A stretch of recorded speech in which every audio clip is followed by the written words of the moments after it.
ہے اپنے شہزادے کو ماں کے حوالے کر دیا. کیسی کیسی قربانیاں اس دین کو بچانے کے لیے, اس امت کو بچانے کے لیے میرے امام علی مقام نے پیش فرما دی. 9 محرم کی شب ہے, شب عاشور ہے. میرے مولا حسین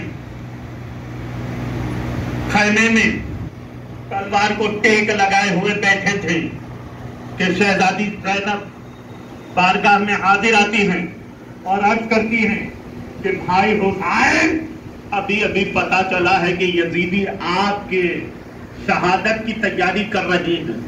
وہ آپ کو قتل کرنے کے لیے تیر تلوار بھالے کس رہے ہیں. میرے مولا حسین نے فرمایا کہ اے بہن زینب, ان کو ان کی تیاری کر لینے دو, ہم نے بھی تو اپنی تیاری کر رکھی ہے.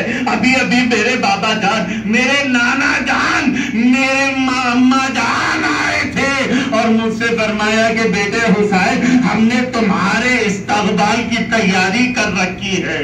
میرے مولا حسین 10 محرم یوم عاشورے کے دن خیمے میں آ کر کے رخصت ہو رہے. تمام خیموں میں میرے مولا حسین رخصتی چاہتے ہوئے تشریف لائے. اتنے میں شہزادی سکینہ اپنے بابا جان کے دامن کو پکڑ کر کہتی ہیں کہ بابا جان آپ کہاں جاتے ہو؟ سب بھائی اور چاچا تو جا کر کے شہید ہو گئے, کیا آپ بھی جا کر کے شہید ہو جائیں گے؟ میرے مولا حسین نے کوئی جواب نہیں فرمایا.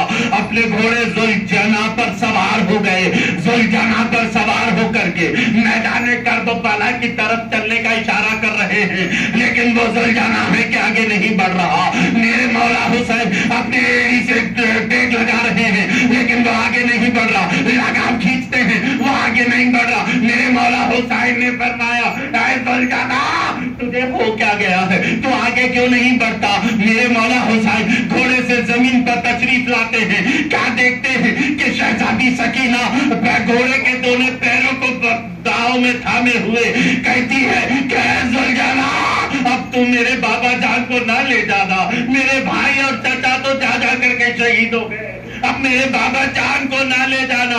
اگر میرے بابا جان چلے جائیں تو میں کس کے سینے پر سر رکھ کر کے سوؤں گی؟ میرے مولا حسین اپنی شہزادی کو گود میں لیا, اپنی بہن بی بی زینب کے حوالے کرتے ہیں اور فرماتے ہیں کہ بہن زینب, اب میری بیٹی کا تم خیال رکھنا, اب میری بیٹی کا تم خیال رکھنا. میری بیٹی کو عادت ہے کہ وہ میرے سینے پر سر رکھ کر کے سویا کرتی ہے, اب تو میری بیٹی کا خیال رکھنا. اپنی بیٹی کو بہن زینب کے حوالے کرتے ہوئے میدان گارے دار میں تشریف لائے اور اس انداز سے تشریف لائے کہ سب پر سکتے کا عالم طاری تھا, سب حیبت سے لرزہ بردار تھے.